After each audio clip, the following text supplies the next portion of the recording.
Chapter 9.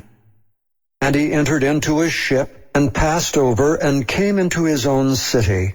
And behold, they brought to him a man sick of the palsy, lying on a bed. And Jesus, seeing their faith, said unto the sick of the palsy, Son, be of good cheer, thy sins be forgiven thee. And behold, certain of the scribes said within themselves, This man blasphemeth. And Jesus, knowing their thoughts, said, Wherefore think ye evil in your hearts?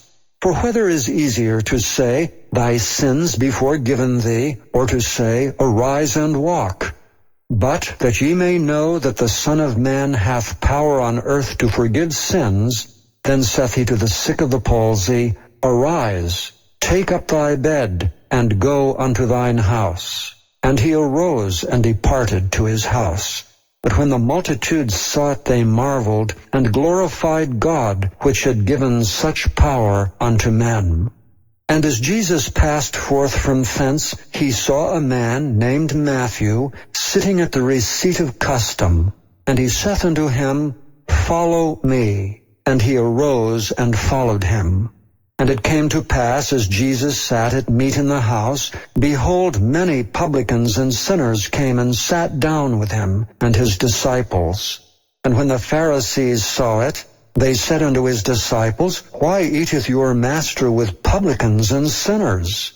But when Jesus heard that, he said unto them, They that be whole need not a physician, but they that are sick. But go ye and learn what that meaneth, I will have mercy and not sacrifice. For I am not come to call the righteous, but sinners to repentance. Then came to him the disciples of John, saying, Why do we and the Pharisees fast oft, but thy disciples fast not? And Jesus said unto them, Can the children of the bride chamber mourn as long as the bridegroom is with them? But the days will come when the bridegroom shall be taken from them, and then shall they fast.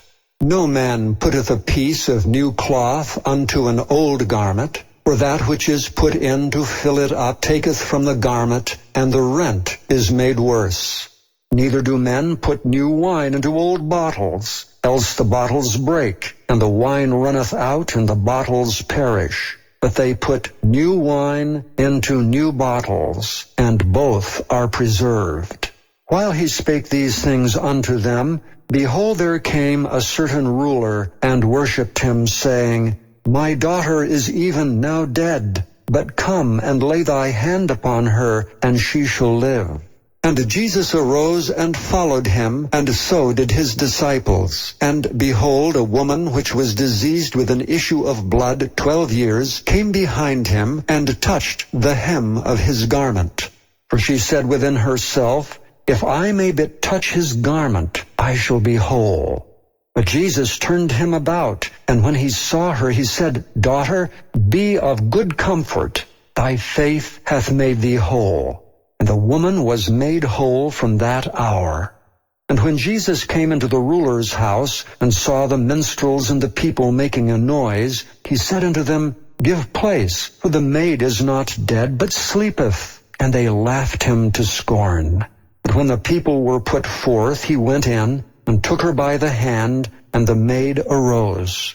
And the fame hereof went abroad into all that land. And when Jesus departed thence, 2 blind men followed him, crying and saying, Thou Son of David, have mercy on us. And when he was come into the house, the blind men came to him, and Jesus saith unto them, Believe ye that I am able to do this? And they said unto him, Yea, Lord. Then touched he their eyes, saying, According to your faith be it unto you. And their eyes were opened, and Jesus straitly charged them, saying, See that no man know it.